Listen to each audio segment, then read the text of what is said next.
ignore all the drawings.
Hello.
Alrighty, so the majority of you are signed on. I'm sure other people will sort of trickle in as the tech works for them.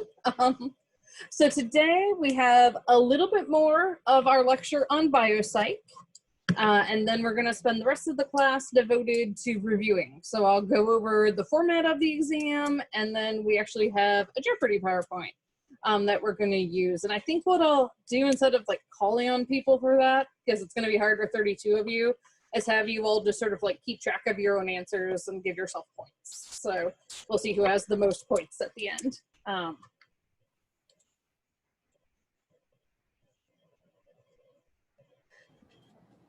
So oh my gosh, fish tank incident. I had that happen in grad school. I had to like save my fish with my hands, so I feel you. All good. If you need to ask anything or say anything, you can type in the chat like you just did. And Elijah, definitely I'll hang out after class if you or anybody else has questions, especially with our exam coming up. So I did give my first exam via Zoom this morning and Blackboard. It worked pretty well.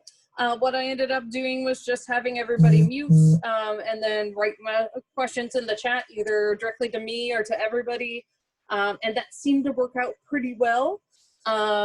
So we'll do that for y'all coming up. I think that's just a lot easier than trying to put you all in your individual group and then you have to navigate that. It's too much. So it seemed to work pretty well this morning, so we will do that again. I am just checking off the last couple people who are coming in. Again, this is, you're not getting any points based on attendance, but I am sort of keeping track, and I will check in on you if I don't see you for a couple days, just to make sure you're okay, especially with the illness going around. And I think everybody saw the email yesterday that there is another case on campus. So everybody just stay safe, wear your masks, stay 6 feet apart from each other, all that good stuff. So the exam is on Monday, yes. And the exam is during the class period. So I will release it during the class period and then close it afterwards. I'll probably give you all like 10 extra minutes if you need it. But traditionally people finish it in about an hour. So you'll have extra time anyway. Alrighty. Any other quick questions before I dive back in to our lecture here? Are there any practice exams? So there's not a practice exam per se, but on Connect, you do actually have quizzes, one for each chapter. And you can take those, I think I said this, you can take those like 3 times and get a better score if you want. So those are the type of questions I might ask on the multiple choice. Is it set to once? I'll reset it. Thanks, Nick.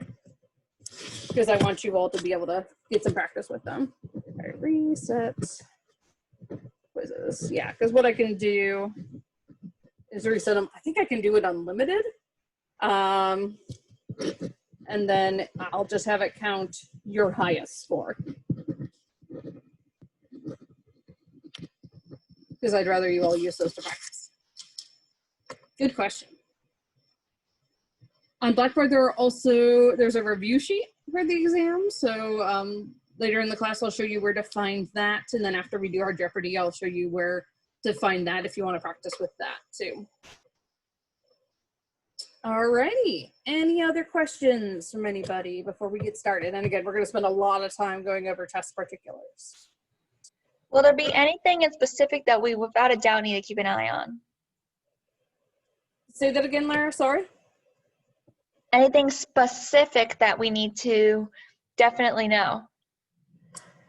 Pretty much everything we're covering is fair game. Again, the review sheet will help you kind of narrow down what to focus on. Okay, will the test be online or, oh wait, yeah. Multiple choice yeah. or? Yeah, it'll be on Blackboard and it'll be a mix of multiple choice, true, false, fill in the blank, the type of items you've had on your Explain It to the Media quizzes. There may even be the exact items you've had on your Explain It to the Media quizzes. And then there's a short answer, and then there's another short answer where you tell me something I didn't test you on that you learned. So I call it the what did I miss? And I came up with this way before Hamilton, but now I hear it in Jefferson's voice. So it's essentially, you know, if there's something, yes, so the exam is during lecture time. It is timed. If any of you have accommodations and need extra time, please let me know because we can set it up so you take it in the LRC and I can set up exceptions in terms of how much time you're given on Blackboard. So just email me separately if you do need accommodations. Yeah, so it's time for the time period of class, but like I said, I'll give you 10 extra minutes if you need it, so it ends up being an hour 25 instead of an hour 15, and it's really written to get done within about an hour. Good questions. Okay, well, like I said, we're gonna talk a lot more about that later in the class, but I'm gonna go ahead and share the PowerPoint right now. And then after class, I will make sure it's like my first note to myself right here that I change the quizzes so you can take it a limited number of times as a practice on Connect. There we go. Couldn't think of the word for a second.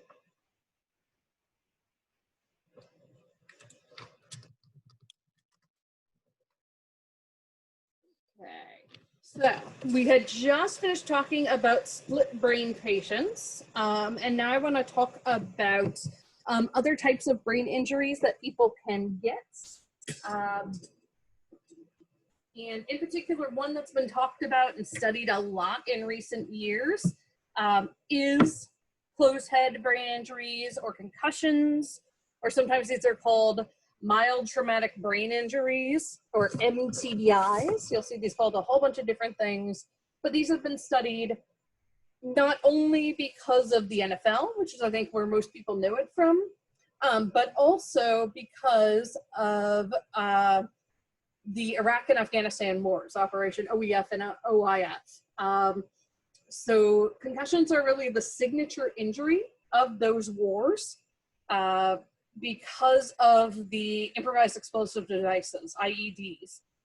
So when someone is exposed to one of those, their Humvee runs over it, what have you, not only could they potentially get a head injury from, like falling over, hitting part of the car, things along those lines, but just the blast is actually called a concussive blast. It's so strong that it essentially, just the force of the blast can essentially move your brain around in your head. So unfortunately, concussions are very common among our young vets who are coming back or have come back from those wars. So it's really interesting. I don't know if anyone else has been following this, but the Big Ten just decided that they are going to have football this fall. The NFL is going, right? So it's sort of interesting of like, where do we prioritize health, safety, right? There's a really good movie about this called Concussion, where Will Smith plays the doctor who really discovered the CTE, the sort of syndrome you get if you've had multiple concussions from something like playing football. And this knowledge was known for a while, and not only was it sort of ignored, but the NFL like destroyed this man's career, essentially. So again, our priorities are sort of interesting, right? So the most common side effects of a mild TBI include loss of vision or blacking out. You don't have to pass all the way out. And you don't have to have any of these particular symptoms. You essentially just have to have an incident where your brain could possibly be affected, right? So blurred vision is another one. Ringing in the ears, what's sometimes called tinnitus. And nausea and vomiting, not being able to think clearly. Sometimes there are memory problems related. While I worked at the VA on my internship year, I actually did several assessments of people who experienced mild traumatic brain injuries. And a lot of them had short-term memory issues. Oh yeah, Nick, tinnitus is awful. My mom has it, and it's just like, it could drive you nuts, right? Yes, very common to have it from the military, unfortunately. The other reason, and the reason my mom has it, is like loud rock concerts. My mom was a hippie. She said, I think I just stood too close to the speakers. But yeah, tinnitus, migraines were really common for the folks that I worked with who had these types of injuries. And it was just, really physically limiting. And these effects vary between individuals. Some may not experience, the blackout or the nausea. Others only get the blurred vision, for example. And some won't really get any symptoms, especially athletes. But still, if there's some sort of severe head, blow, we'll typically pull them off the field, at least now that we have concussion protocols in place, and check them out to make sure everything is okay. So the brain sits in the cerebral spinal fluid, and the brain is about baseline testing. Yes, Elijah, really great question. It is in some ways, and in some ways not. So really interesting. So baseline testing is where, like, at the beginning of the season, you give folks a cognitive test, and then you have them do it again after they get a concussion. What they found, which is really interesting, is it seems to work pretty well for high school and college athletes. It doesn't work that well for NFL athletes because they are so motivated to get back on the field and keep that paycheck that sometimes they actually do better on their post-concussive inventory. So really interesting with that. But yes, that is sort of the standard procedure as we try to get a baseline to compare to, because otherwise it can be really difficult to tell if this is just a person who always struggled with these issues, right? Funny thing about that, I mean, not funny for the person who was involved, but one of my grad supervisors did some research on this and was doing the preseason testing for neuropsych.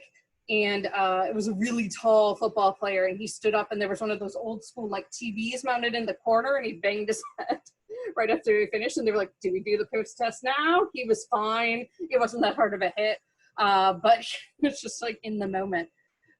Yes, so sometimes it will really make you super dizzy. Sometimes it will make you nauseous.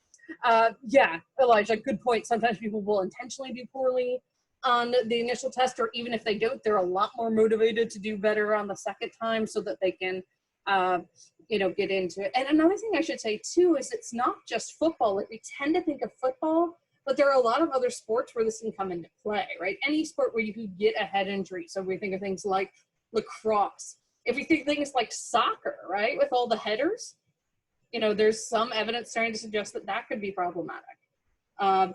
Any sport where you can fall. So if we think about things like diving, gymnastics, horseback riding, even, right? A lot of those could, in theory, result in head injuries, cycling, things along those lines. So this is not limited to American football, for sure. Baseball, right? We wear helmets, but if you get hit in the head repeatedly by a pitcher who's throwing 100 miles an hour, right, again, even if it's not intentional, it can be problematic. So the brain's like a consistency of Jell-O, and it will bounce around in the cerebral spinal fluid when you collide with whatever, right? Be it the ground. Yeah, Caitlin's sharing that she's had 3 concussions from being thrown from her horse, right? So it's usually ground head, right? It could be, helmet head. The guy who is portrayed by Will Smith in that movie, Concussion, I actually saw him on a news program talking about, well, they have better helmets, they were trying to argue. And he had 2 jars that had like Jell-O brains in them. And, one was just a normal jar and the other one was a jar wrapped in bubble wrap. And he showed that, like, it doesn't matter. When you hit it, the brain still bounces around no matter how good the cushioning is around it, right? So, like, there's only so much we can do with helmets. So the other thing that happens is because it's like Jell-O, whatever part of your brain you hit, the opposite side, and I think I mentioned this a little bit on Monday, the opposite side is often also injured, because what happens is, so let's say you fall and hit the back of your head, the occipital lobe back here, and this might be why you kind of black out or see stars, right? Then your brain is going to hit the back of your cranium and then bounce up and hit the front, right? So then you have the occipital and frontal lobes both being affected. So not only are you going to have some vision issues, but also maybe some judgment or other cognitive issues. Yeah, this is a really good question about whether you're allowed to fall asleep or not. So like modern medicine seems a little torn on that. So definitely just, if you ever get a concussion, defer to what the medical professionals tell you, because they'll be up to date on the latest research. At the neuronal level, what happens is the concussive blow to the head results in the neuron axons stretching or sometimes twisting, both of which, as you can imagine, are bad for your neurons. You might also swell. So think about if you injure a joint, right? So like if you injure your wrist, injure, a toe, something like that, how much that area will swell. Like that can happen to your neurons as well. And if that is severe enough, the axon can actually sort of get constricted by the myelin sheath that usually helps it and end up disintegrating. So obviously that's even more problematic. A more severe blow to the head might even sever the axon. So they don't just stretch, they just rip. So again, imagine that's problematic. And so those would then be permanently damaged. So either way, neuronal signaling is disrupted, either temporarily or permanently. And that's why you experience these physical and cognitive symptoms. And then depending on the brain areas, that determines what effects you have. So this is the same thing like if you have a stroke, people will be like, oh, if you have a stroke, what happens? A lot of it depends on where in your brain the stroke is, right? What your negative effects will be. So I am going to show you all real quick. I'm going to do a new share. A short video where the Mythbusters actually talked about concussions and what they end up looking like and what actually happens in your brain. There we go. It's the very last window. Okay.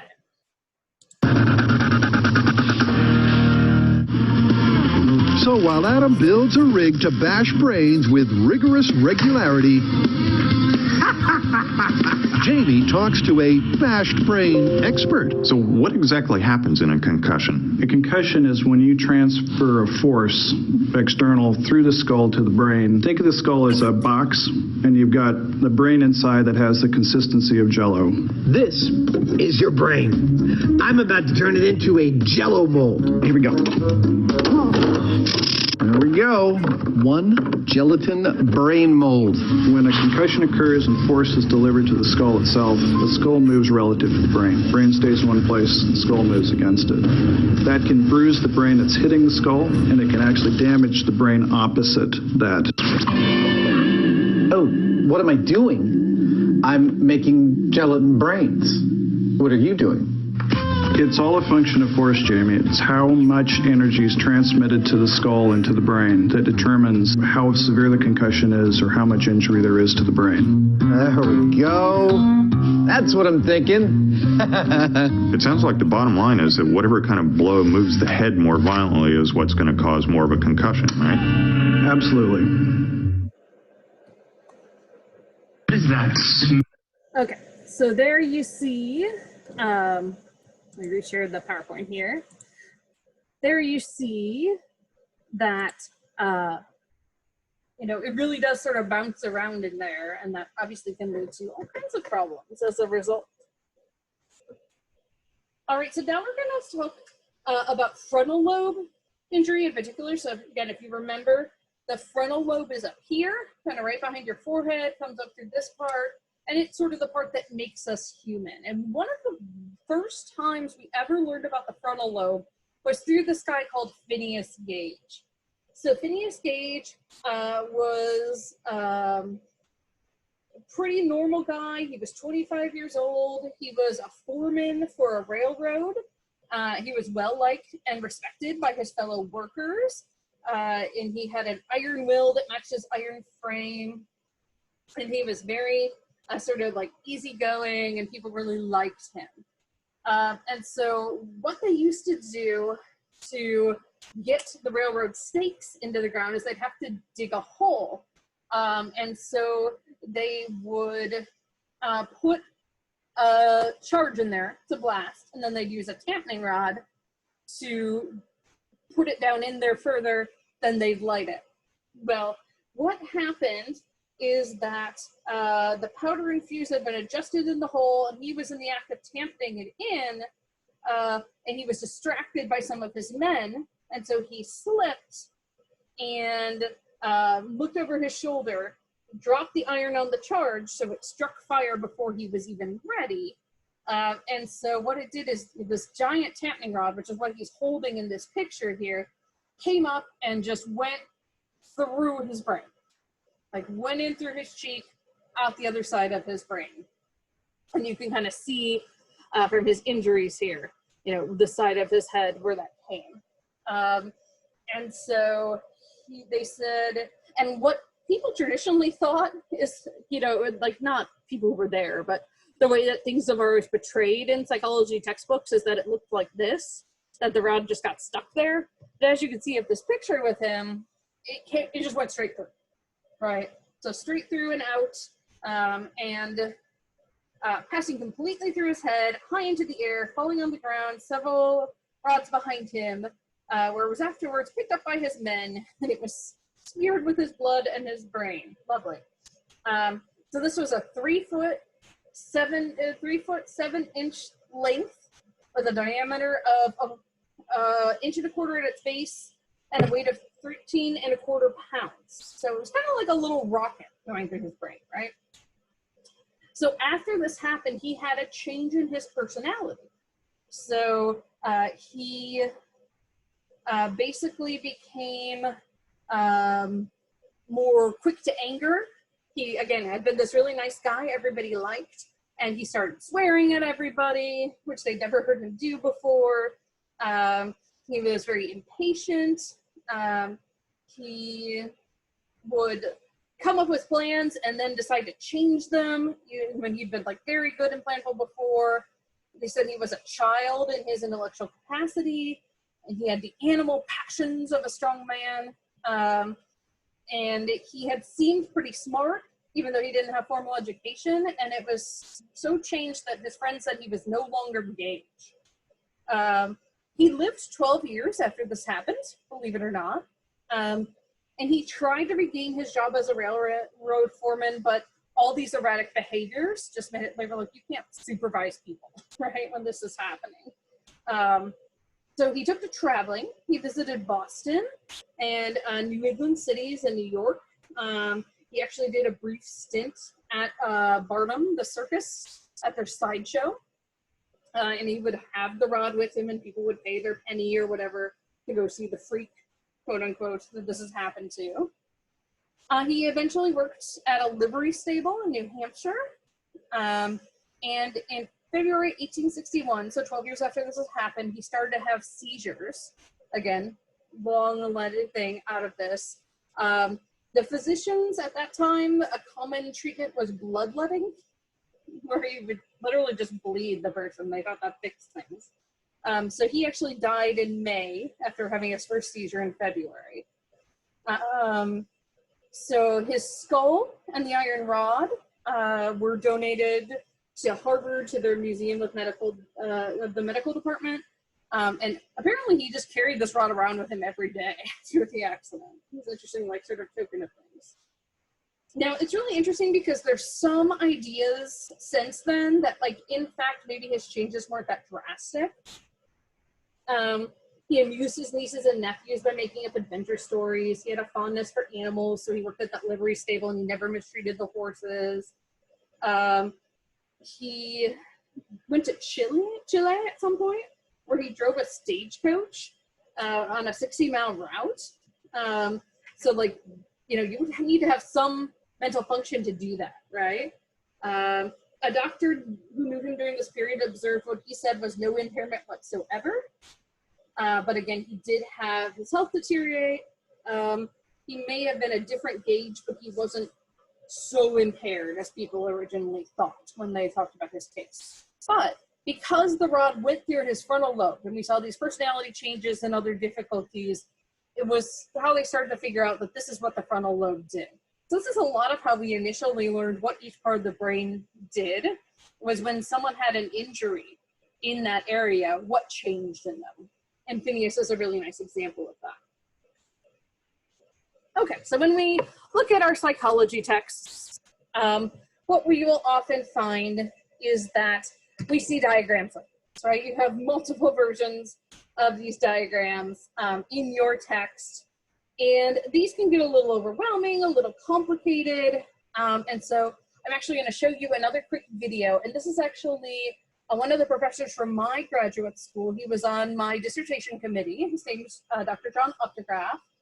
He's a social psychologist, and he studies issues with stress.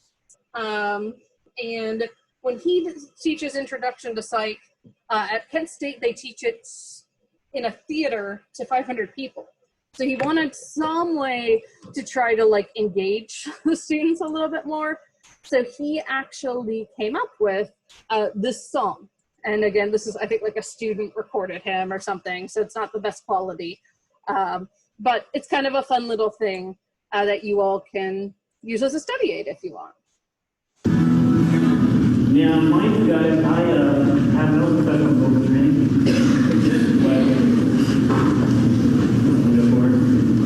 All right, here it is.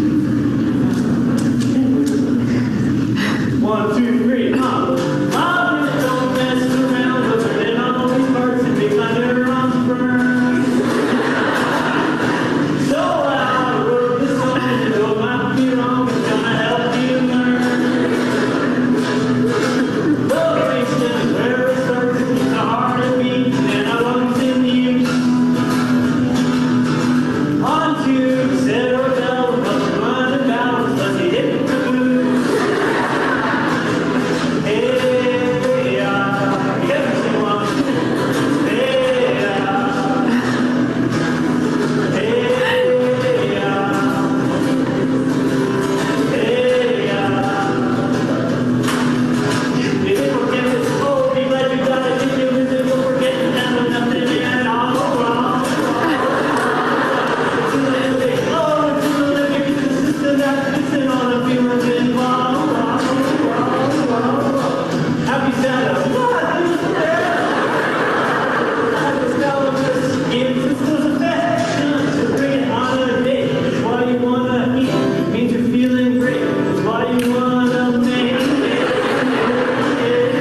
always admired that. He's super creative. Although I can sing, I'm not that creative, so I show his instead of, doing one myself. So one of the things he was talking about at the end was neuroimaging, which we're going to talk about very briefly here. So this is how we look at the brain and its functioning. So the subfield of medicine that looks at directly studying the brain is neurology. The subfield of psychology is called neuropsychology. There's also biopsychology, which tends to come at it more looking at it in things. Yes, I will post the video in the chat. While I chat with you, I will post the video in the chat. Hang on, I gotta exit screen so I can copy the link. Send it to everybody. There we go. So,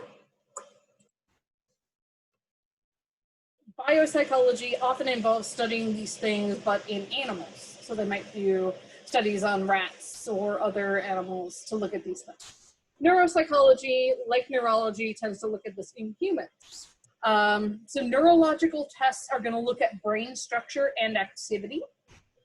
And one of the earliest one that was designed is what we see this little baby here wearing a version of, which is called an EEG, electroencephalogram. And so this is, if you've ever seen an EKG for the heart, same thing but for the brain. So it's just reading the electrical impulses from your brain. It doesn't tell you where exactly in the brain these things are happening, but it tells you about the functioning. So this is often used in sleep research. So when we talk about states of consciousness later in the semester, we'll look at a lot of EEG readouts related to this. The other time we really use EEG a lot diagnostically is for people with epilepsy. We'll use it to study their seizures. Advantages is it's not very invasive. The worst they would do is like put some paste on you and stick the things to you. And it's not very expensive compared to other methods. The disadvantages is, again, it's only giving information about surface brain activity. It doesn't give you information about specific areas of the brain these things might be happening. So instead, what we tend to use when we want to get more detailed is neuroimaging. So here you take pictures of the brain, and they can be stationary, like an X-ray, or it can be like a GIF, however you want to pronounce it, or essentially like a little video. So the first one I'll talk about is CT or CAT scan.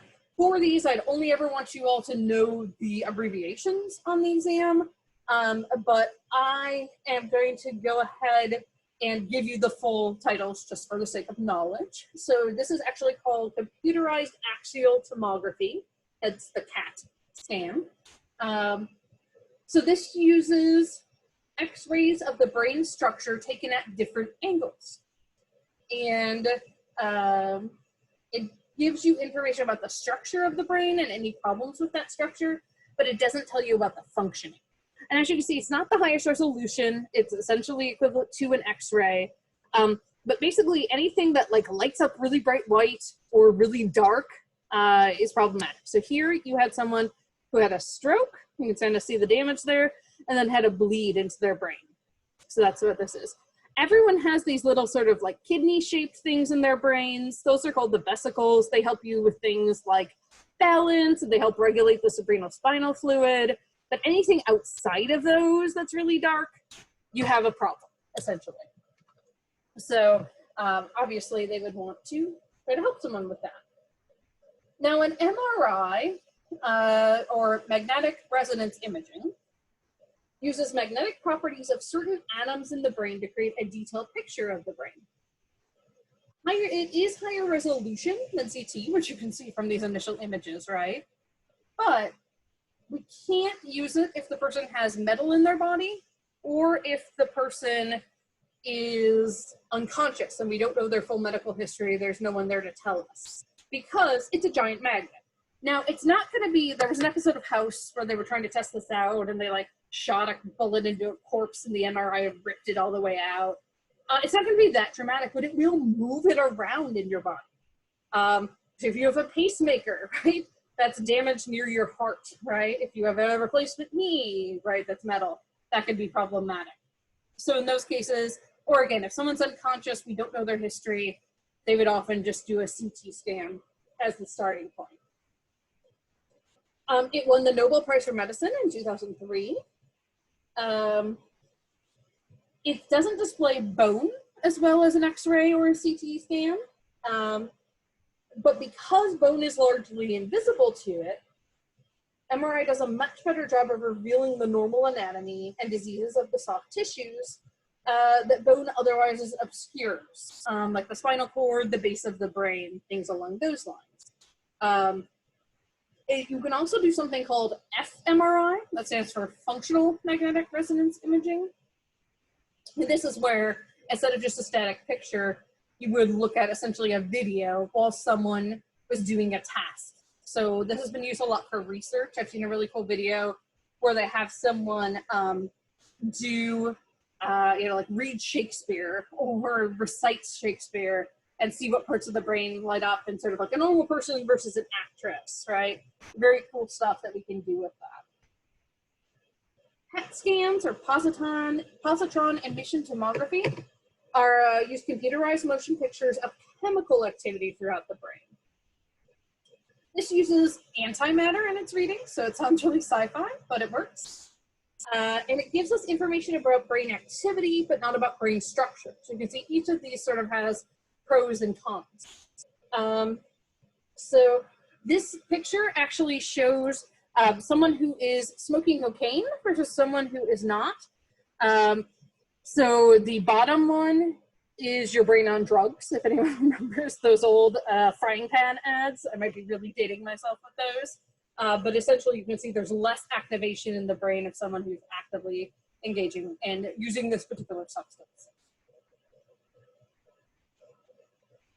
All right, so now we're going to talk very briefly about sex differences in the brain.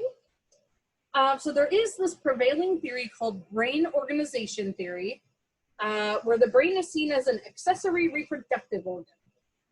The idea is that early hormone exposures in utero are what sex the human brain, and that it has to be a dimorphic brain for reproduction. And masculine and feminine are simple common sense traits.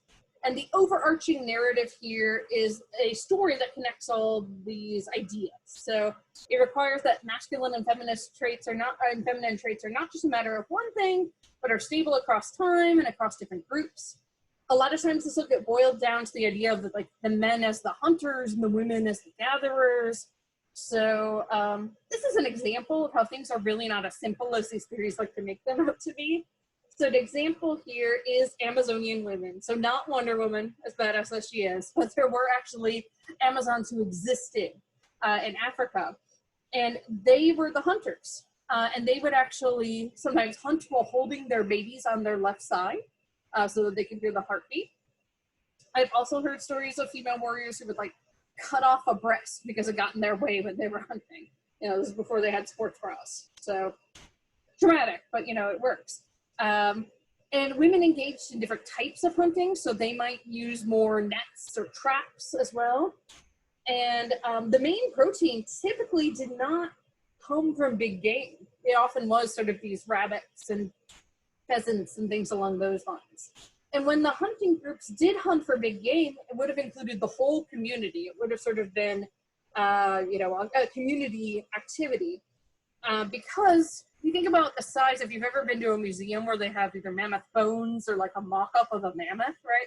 They were bigger than elephants. So imagine trying to take one of those down just yourself. It's not gonna work, right? So they had to really cooperate to make that happen. So there is a lot of interesting new science about these brain differences. I'm gonna put them in quotes because of the science that I'm gonna talk about now. There was a book that came out by Rebecca Jordan-Young about 10 years ago now, I think, and it's called Brainstorm. And so she re-examined all of this literature and shows that there are some major problems with the way it was presented. And the really interesting thing about her, she's not a psychologist, she's actually an epidemiologist. So if you know anything about the field of epidemiology, They're used to looking at very large data sets about how things happen over a population. When we do brain studies in psychology, we often have very small populations because when you do these studies, you have to pay for the time in the scanner, or you have to buy one of these scanners for yourself, right? And that's very, very, very expensive. So even with great grant funding, oftentimes our sample will be 30 people, maybe 100, right? So based on her reanalysis, she basically like put all the studies that existed about gender differences in the brain together to make one giant data set. She said there are some problems with the existing theory. One is that we can't do experiments on human brains ethically. She wasn't saying we should, but she was saying anytime we're examining it, we have to kind of, you know, like make a lot of assumptions because of that. We're using quasi-experimental methodologies to show what are actually, we're trying to bring cause-effect relationships, but there are problems with that. So we need to look at multiple of these studies to try to show proof, and again, this is what she did. There's this idea, there's like, again, this brain genital parallel that the brain is somehow a sex organ. That's a problem. The brain and behavior are not sex dimorphic. If you think about it, the majority of the behaviors we engage in, like all of you sitting there right now listening to me, there's nothing sexed about that, right? When you go to the dining hall, right? There's nothing that is gendered about that. And another thing is the brain and behavior are both plastic. So the brain can change and develop over time. And even if you get a concussion, you know, so a lot of that can be repaired if the damage isn't too severe. And our behavior changes over time as we learn new skills. Brain development also takes much, much longer than genital development. So our brains keep developing until we're about 25. So most of you, or I know, are younger than that. So most of you, your brains are still developing. And the part of your brain called the prefrontal cortex, the part that's the very front of the frontal cortex, doesn't fully develop until you're 25. And that's the part that allows us to like sequence and do things like that. And brain and behavior vary more across species than genitalia do. There's also a lot of contradictory evidence she found in the existing data. So there wasn't a lot of concern in the literature about whether the things they were studying actually existed. Like, are these actually things we can study? And whether we were measuring them correctly. So if we're talking about depression, are we using the best measure to measure depression, for example? Behavior is particularly hard to study because everyone thinks they already know what they're looking at when they see behavior, but 3 people looking at the same thing might do things differently, right? Think about reality show judges, how you might get totally different comments from 3 reality show judges. She found that only 1 of the dozens of pathways proposed in the literature had any evidence behind it. And she found patterns that actually directly contradicted the theory. So they weren't just failing to support it, they were actually contradicting the theory. So she said that the size and direction of the sex differences is not stable, and sex and gender is not bimodal. She said, you know, it's either orthogonal or even like mosaic. So like we could have both masculine and feminine qualities, or it's much more complicated than that. And we know that even biological sex is a lot more complicated than just XXXY. So certainly those things come into play. So really interesting book. I have a copy in my office, so once we're back on campus, if anyone wants, or once I'm back on campus, if anyone ever wants to borrow it, please let me know. I'm glad to share it. Okay, so I'm going to pull up my chair so that we can do the Jeopardy together, and I can answer other questions about the exam. Got about a half hour to go through this. That should be more than enough time. Alrighty, so before we dive into the Jeopardy, other questions about the exam, and while people are asking them, I'm going to type the format into the chat so that you all can see it.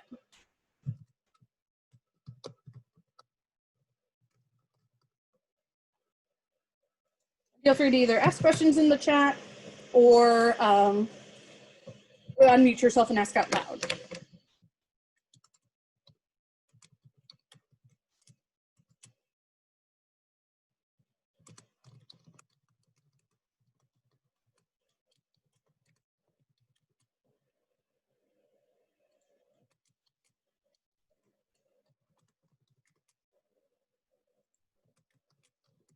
I do try to vary the type of questions just because I know some people do better on different types of questions.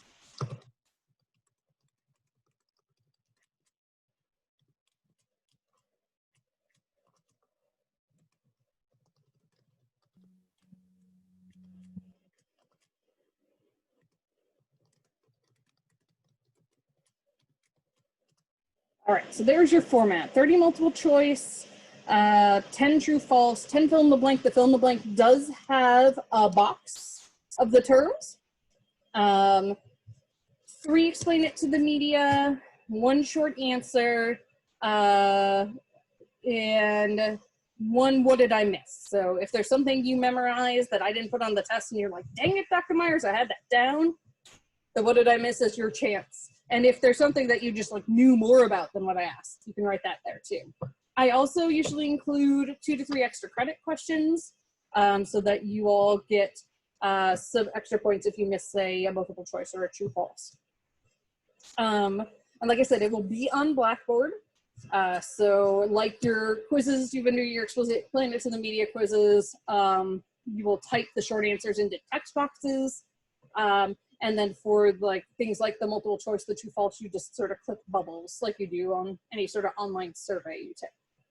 I know it's not ideal. I much prefer to give these in person. I think people kind of think a little better when they can do these on pen and paper, but it's the best way to do it, socially distanced, and keep you all safe and keep me safe. So, Can I ask a question?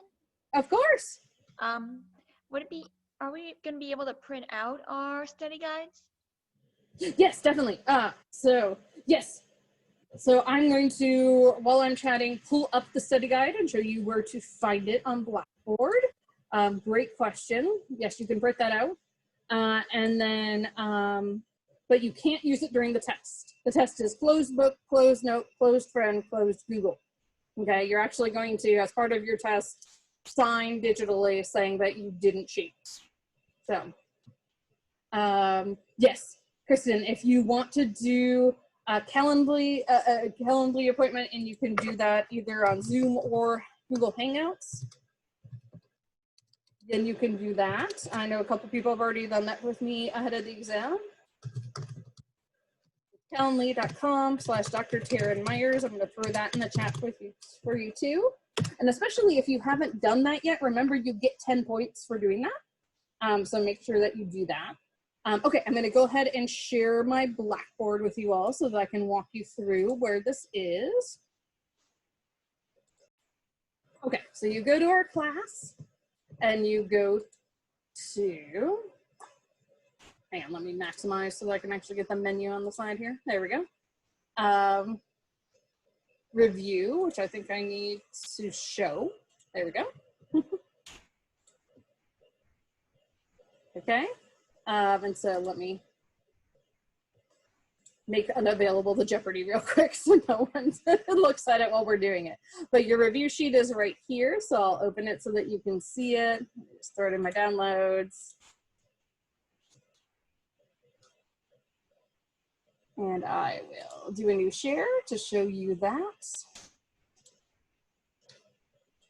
And I'll be enable editing so it's not awful on the eyes. So again, this gives you the format. It's a little different because this doesn't talk about the, explain it to the media. So use what I used in the chat. That was a decision I made the last time I taught this class that I thought was better. So you can see it has terms that you should be aware of. Occasionally I'll do things like say, like you don't have to know this particular thing on review sheets. And again, do the quizzes on these chapters before the exam to study. I will make those unlimited once we're done with class. So you can download that, you can print it out, you can use that to take notes and look through things. And then once we've done the Jeopardy, then I will make that available. And I'm actually going to just make the other ones for the class unavailable, just so it's fair when we do it in class. And then you can use that to practice as well. All right, any other questions? All right, cool. So what I want you to do is you can use it any way. If you're on your computer, you can like type it in a Word document for yourself. if you are, got a pencil and paper, then you can write it down for yourself. That's fine. Where do you find the study guide? So it is Blackboard Review, and it'll be right there. So Blackboard Our Class Review, and then it'll be right there. Good question. All right. Let me start the slideshow. And I'm just going to go through in order rather than, again, having people like call something out. I think that's easier. And I will share the screen. All right, so here are our categories. So your history, so the history of psychology. Some of these are cheesy. Okay, I tried. Search again, so this is about research. The trees inside, so this would be particularly about neurons. Kingdom of Inside the Skull. I think when I first made this, that horrible fourth Indiana Jones movie had just come out. No insult to anyone who actually liked it. And then who does what? So thinking about parts of the brain, and this in particular is like careers in psychology. So, and then studies. It's a little more about research. So again, I'm just going to go through in order. So keep track of your money for the ones that you get right for yourself. And then again, know that you'll be able to use this to practice. And in addition to the PowerPoint, I actually have the Word doc I have with all the answers posted there for you guys as well. So you can print that out and use them to practice with. So we'll start with your history for 200. This person founded the first psychology laboratory. So I'll give you all a few seconds to write down your answer. So the person founded the first psychology laboratory.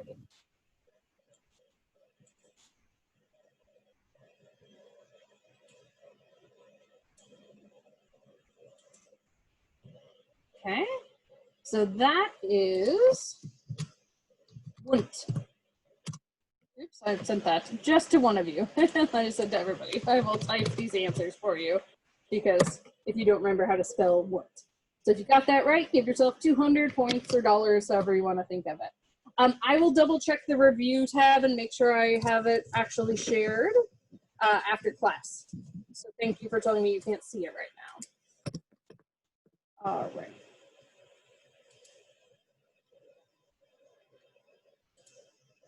All right, so next up, 400. So a shaman recites prayers to rid the body of evil spirits. So what would this practice be called? Often a ceremony. Yep, and again, you're all just writing down answers. I'm not gonna call on anybody. Write it down and keep track of your own points.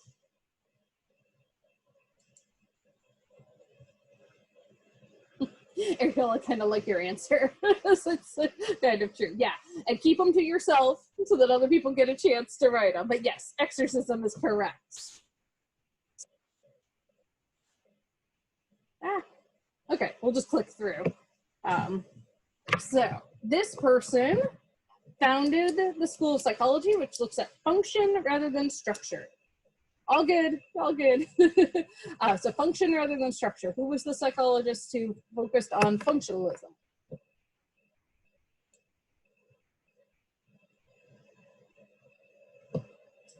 Okay. So this was William James. So again, if you got that one right, give yourself $600.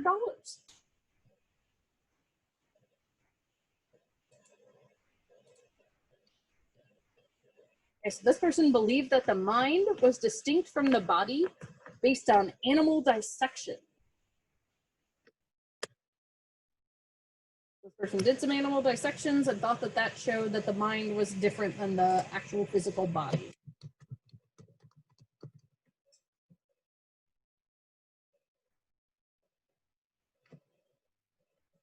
So he thought, therefore he was. This was Rene Descartes.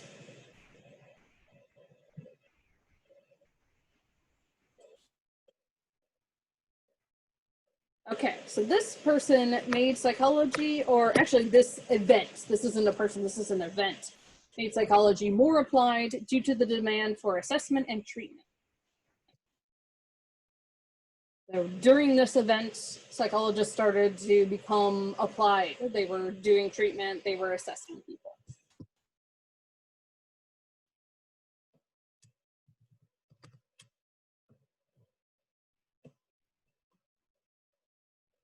All right, so this was World War II.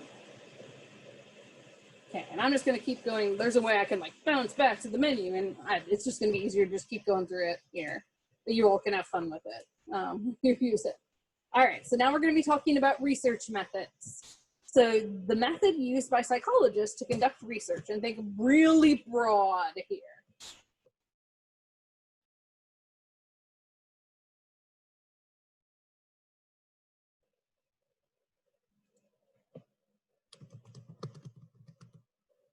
So what I'm looking for here is the scientific method.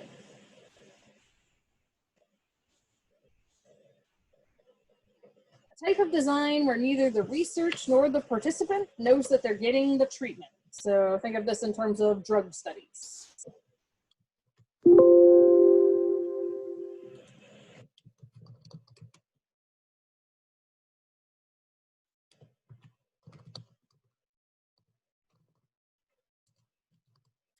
Didn't have to count that time to give you answers because I kept trying to type it in the wrong place. But this is called a double-blind study, right? So the researcher doesn't know it, the participant doesn't know it. 2 double. Blank does not imply causation.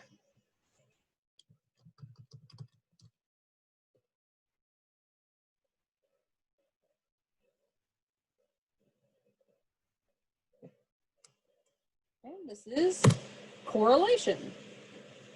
Correlation does not imply causation, no matter what the media tries to say, which is why I made your quizzes explain it to the media quizzes, because they're often intelligent people, but sometimes they just get things wrong. A type of study done in the aftermath of a major disaster. So this would be a type of experiment, I should say, more particularly.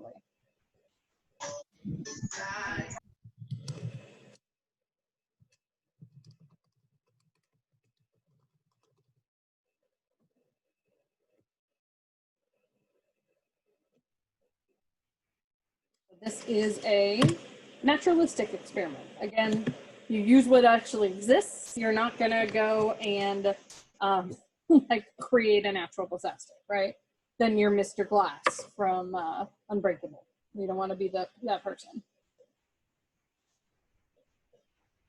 All right, and then participants are misled about the purpose of the study. So what is this called when psychologists mislead participants about the purpose of the study?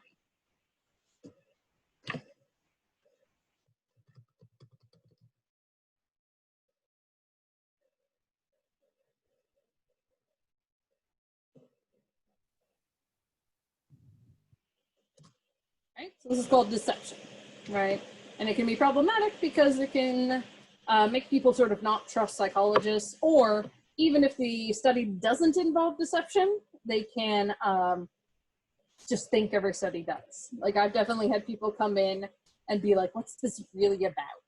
They're like, it's really about what I'm asking. Like, I promise. All right, so now we're going to talk about the trees inside, which is neurons. So this type of potential is all or none.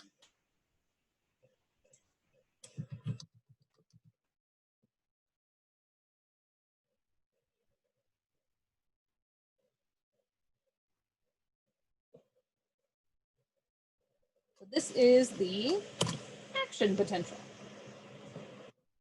Okay. Again, as opposed to the resting potential, where the neuron's just kind of chilling. Really scientific way to put it.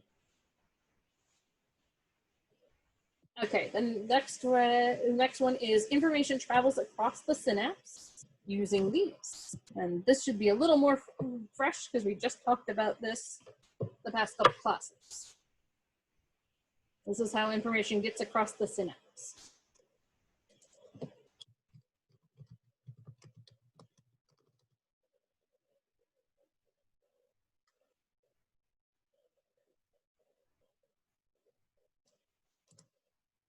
All right, so the answer here is neurotransmitters, right? We have to have those chemical messengers because we don't want to create electrical storms in the brain, trying to jump those across the synapse.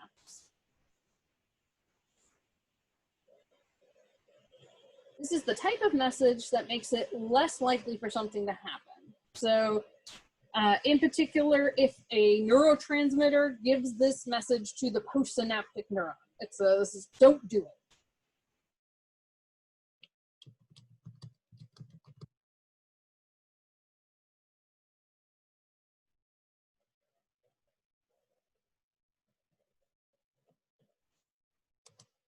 So that's an inhibitory message, an inhibitory neurotransmitter. It inhibits the neuron from firing.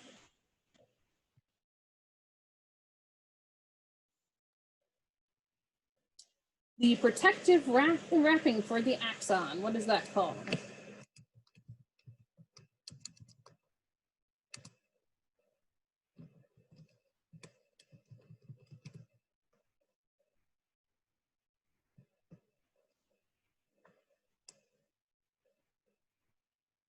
All right, so this is called the myelin sheath. Myelin sheath, to remind you about the points, we're at 800 for this one. If you got that right, $800. Okay. So this type of neuron relays information to the brain from the body. So it relays information from the body to the brain.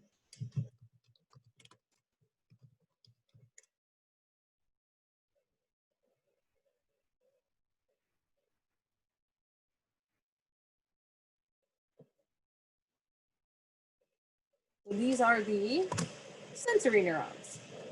Okay? They bring the senses to the brain.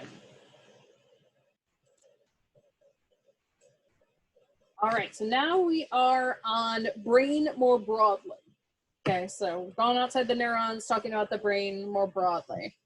This one we just talked about. This one uses magnetic imagery to give accurate pictures of the brain. Again, remember, all I need you to do is give me the acronym. You don't have to write out the whole thing.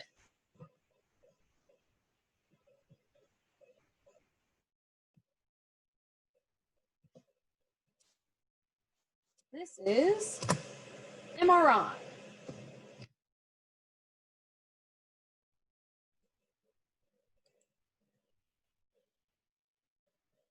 So this lobe of the brain is involved in vision.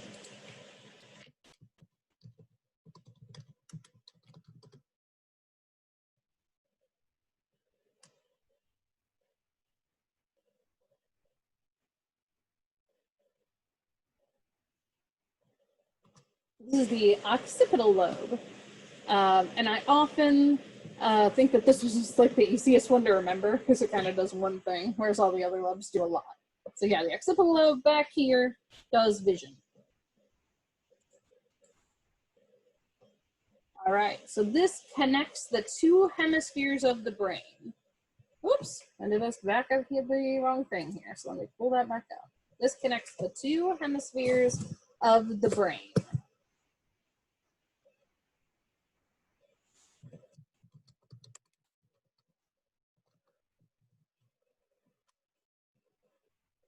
I'm going to say, give yourself credit in this instance, even if you don't spell it right, even if you have the idea. This is the corpus callosum.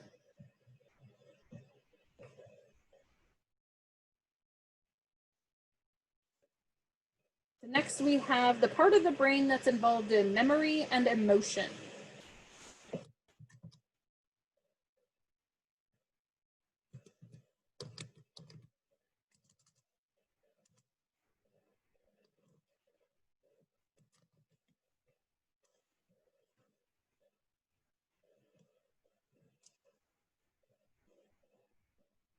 All right, so this is the amygdala, like Queen Amidala, nothing rhymes with it.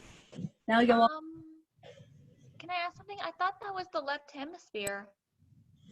So the left hemisphere, actually the whole brain is somewhat involved in that, but in particular, the amygdala is the organelle, really, or the subpart of the brain, rather, that is really associated with that. Okay, because I was confused when you said that. I wasn't sure if you just want a specific hemisphere or something specific. Thank Yeah, on the exam, it would be more specific, to be perfectly honest. These you have to write as if they're, that you can answer with the form of a question, right? So the wording is weird. All right, Phineas Gage was injured in this part of the brain, and here I am looking for a lobe.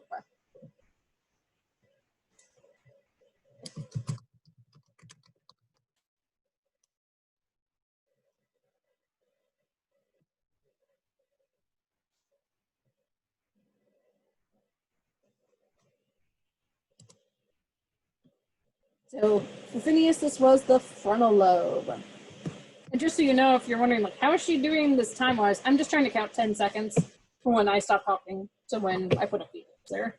Obviously, on the exam, you have as much time as you need. Within reason.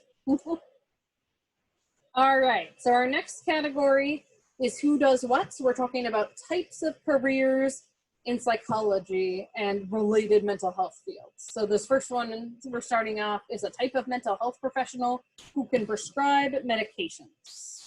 So this person would have an MD, and they prescribe medications.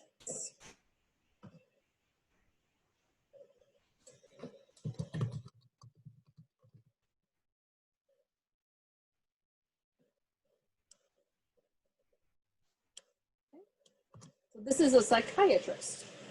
Okay, they go to med school, and just like any other type of MD, and then they go and they specialize in mental health. So this person would help kids with behavioral problems in their everyday environment. So in non-COVID times, kids would be in this place every day from, say, 8 to 3.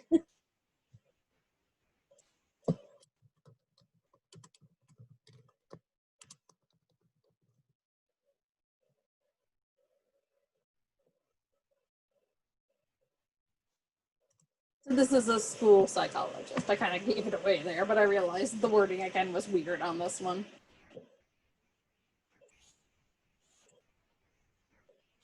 So these people would work in primary care clinics and hospital settings to promote wellness.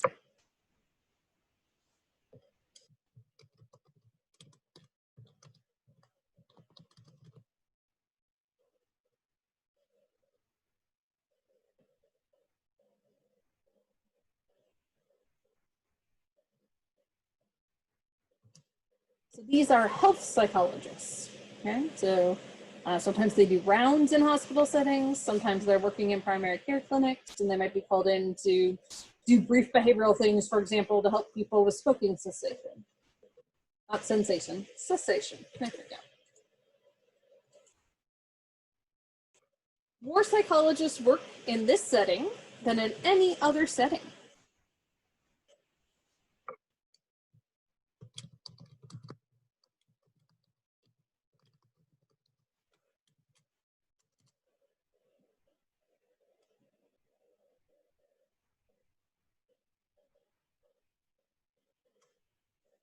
So the answer here is colleges and universities.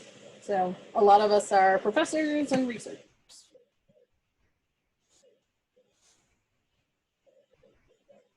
This type of psychologist examines the impact of culture on behavior.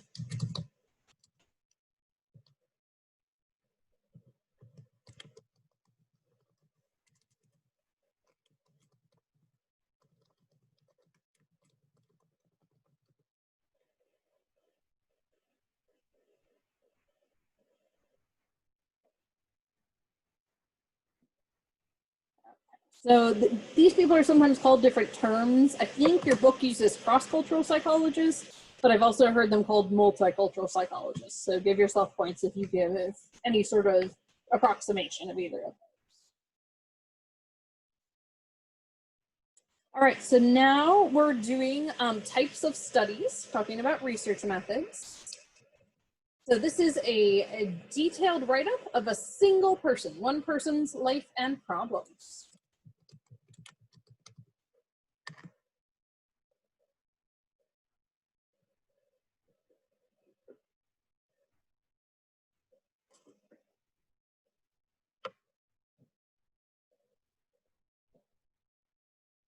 So this is a case study.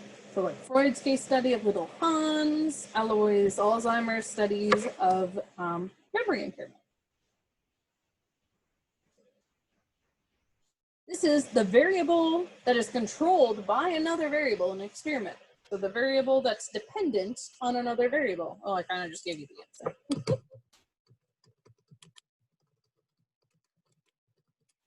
Everybody gets the points. It's the DV, or dependent variable.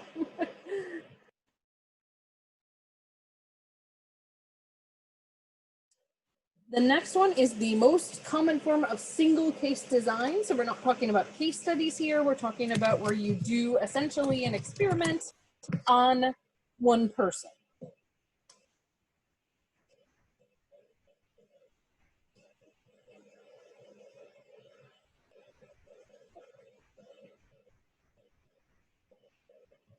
So this is the ABAB, where you measure the baseline, you implement your intervention, then you take that away and go back to baseline, put in your intervention. If it works both times, hey, you find a way to help the person. This is the board that determines whether a study is harmful to participants.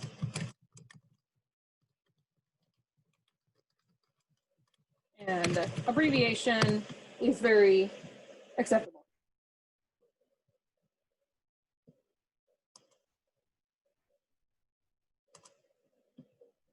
So it's called the Institutional Review Board. We do have one at Wesleyan. Our current chair is Dr. Ariel.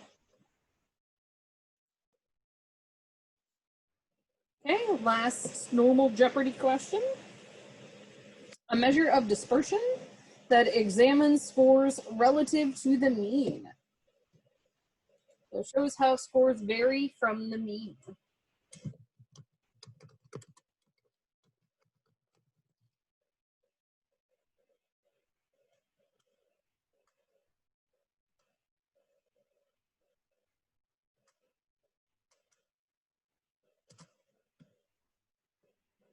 All right, so that is standard deviation, or you could just write SD, that's fine too. All right, so now we do have a final Jeopardy. If you want to like bet something for yourself, you can, you don't have to. All right, so this is a type of research that looks at changes over a long period of time. Here I feel like I should do the music. Do, do, do, do, do, do, do.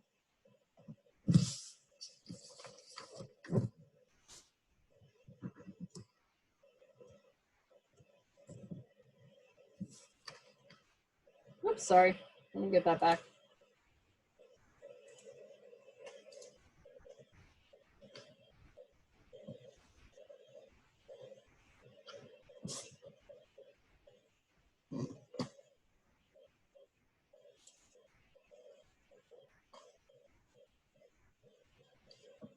Okay, so this is longitudinal research.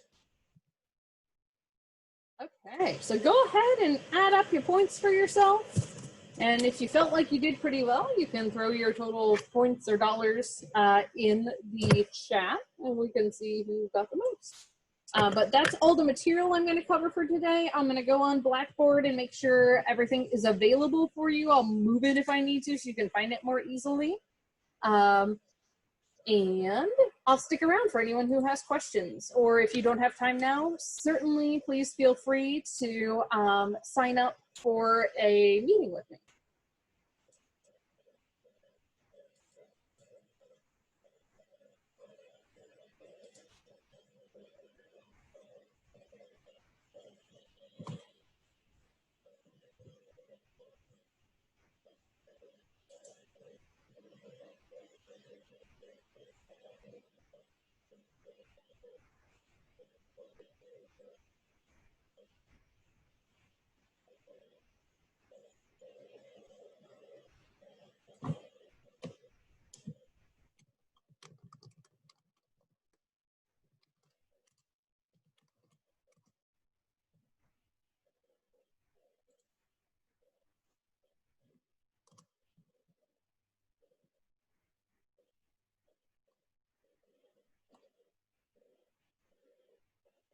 Do you mean the review sheet?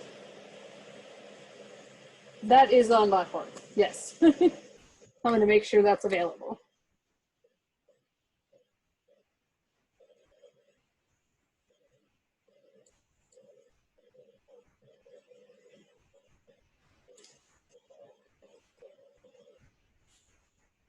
Yeah, Elijah, you wanted to chat with me? Oh, yes. Oh, I'm the only one here. Okay. Yeah.